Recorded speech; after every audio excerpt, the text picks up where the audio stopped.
All right, so conditional probability. We're going to be going over this for the next 2 days just because it is a little bit more difficult of a topic. And I'm going to give you guys two different types of format, two different types of sheets so that you can see really what's going on and kind of wrap your mind around this. So first off, conditional probability. What is it? What we're talking about here is the probability an event will occur given that another event has already occurred. Okay, so there's two different events here, and we're going to talk about whether or not they impact each other and how that affects how we complete our problem. So these two events can be independent. When that event occurred has no effect on the new event. Okay, so if we're looking for the probability of A given B, that's what this bar means. The probability of A given B. If there's no effect on it, then we're just going to have the probability of A. Or the same thing, we can switch them. If the probability of B given A, if they're independent of each other and there's no effect on it, it's just going to be the probability of B. There's no change.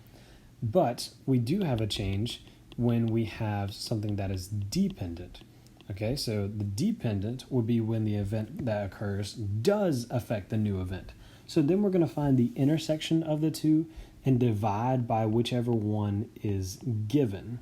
Okay, so whichever one comes last that has already occurred, that's the one that we need to divide by. So what's the probability of a red cube and a white cube, number 1 through 6 obviously, both landing on a 3, if you know that the white cube landed on a 3? Okay, so kind of just use some common sense here, right? We're talking about the red and white cube, you roll them both. If you know that the white cube has already landed on a 3, all we're looking for is for the red cube to land on a 3. So that's just going to be 1 out of 6, right? And you can get that percentage if you want to, but that's okay. What's the probability of both cubes landing on an odd number if you know the white cube landed on a 3? So again, they've already rolled the white cube. We're just looking at the red one. And if we want it to be odd, there are 3 odd out of those 6. So that would just equal 1/2 or 50%.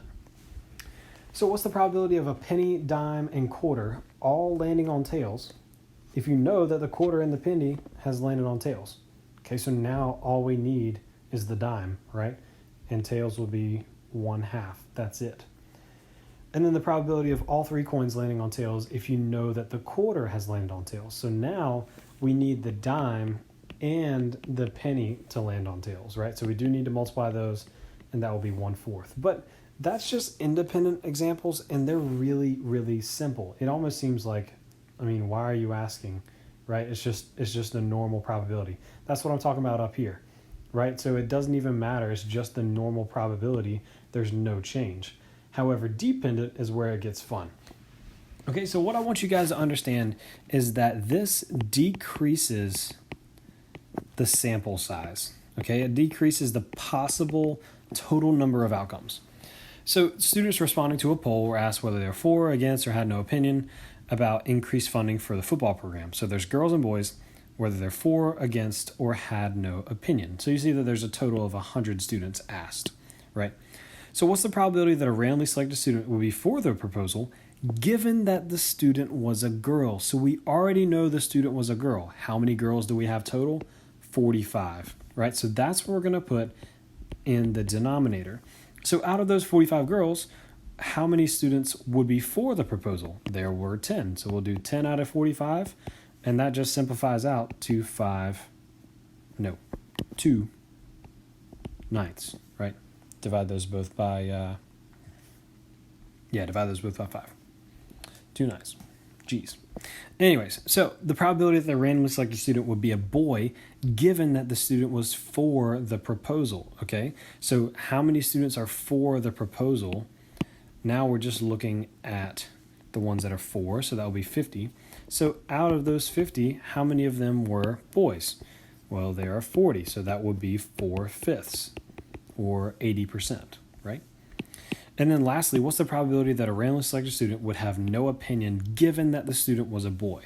So that given always decreases your sample size. You notice we didn't put 100, we had 100 students asked, but we didn't put 100 on any of these denominators, right? So it decreases the sample size, and then within that sample, we're looking specifically at the students who would have no opinion, and that would be 10 We divide those both by 5, and that'll be 2 out of 11, or somewhere around like a little under 20%.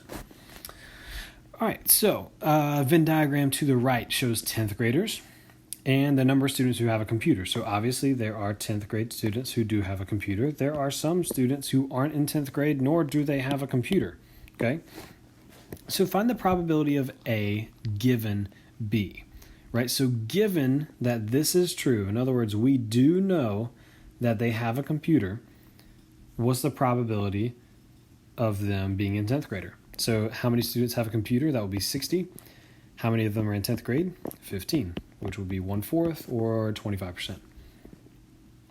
All right, so then explain what A given B represents in the context of this problem. So A and B, that just means, I'm just going to explain it out loud. The probability of a person being a 10th grader given that you know they have a computer, right?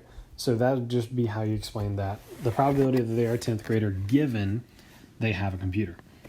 And then the probability of B given A. So we'll just flip that. So the given is always your sample space. So now we have a given of A. So we know we're just looking at these 35 10th graders, right? And the probability that they do have a computer would be 15. So you divide those both by 5, and that will be 3/7. All right. If you guys got any questions with the practice, feel free to shoot me an email. I don't think it's too difficult. Maybe the only things that you would get stuck on would be the independent ones. But I think it should be a kind of easy day for you guys.